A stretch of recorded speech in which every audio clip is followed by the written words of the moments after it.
അടുത്തിടെ ഒത്തിരി തവണ എയർപോർട്ടിലോട്ട് പോകേണ്ടി വന്നു. അപ്പോൾ തീരദേശം വഴിയാണ് പോയത്. അവിടെ ഒരു ലൈറ്റ് ഹൗസും ഒരു ഫോർട്ടും ഒക്കെ കണ്ടു. അപ്പോൾ ഞാൻ വിചാരിച്ചു, എന്താ നമ്മൾ സ്ഥിരം പോകുന്ന വഴിയിൽ നമ്മൾ കാണുന്നതല്ലേ, എന്താ നമ്മൾ കാണാത്തത്? ഇതേ കണക്കൊരു കോട്ട ഗോവയിൽ പോയി കണ്ടിട്ടുണ്ടായിരുന്നു. അപ്പോൾ ഒരു ദിവസം അതിനകത്ത് കയറിയപ്പോഴാണ് മനസ്സിലായത്, അവിടെ ഒറ്റ നമ്മുടെ നാട്ടുകാരും ഇല്ല, എല്ലാം വന്നിരിക്കുന്നത് തമിഴ്നാട്ടിൽ നിന്നാണ്.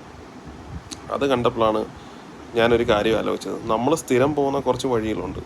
ആ വഴികളിൽ നമ്മൾ കുറച്ച് സമയം കൂടെ സ്പെൻഡ് ചെയ്തിട്ട് അതൊക്കെ ഒന്ന് ശ്രദ്ധിക്കുകയാണെന്നുണ്ടെങ്കിൽ നമുക്ക് കുറേ കൂടെ കാര്യങ്ങൾ ആസ്വദിക്കാൻ പറ്റും. നമ്മൾ കാഴ്ചകൾ കാണാൻ ദൂര സ്ഥലങ്ങളിലൊന്നും പോകണമെന്ന് നിർബന്ധമില്ല. നമ്മുടെ നാട്ടിൽ തന്നെ നമ്മൾ എല്ലാ ദിവസവും സഞ്ചരിക്കുന്ന സ്ഥലത്ത് തന്നെ ഒന്ന് കണ്ണ് തുറന്ന് ഒരു 5 സെക്കൻഡും കൂടെ ഒന്ന് സ്പെൻഡ് ചെയ്താൽ മതി. നമുക്ക് നല്ല നല്ല കാഴ്ചകൾ കാണാൻ സാധിക്കും. ഇപ്പോൾ കാണുന്നതെല്ലാം നമ്മുടെ നാട്ടിലുള്ള കാഴ്ചകളാണ്.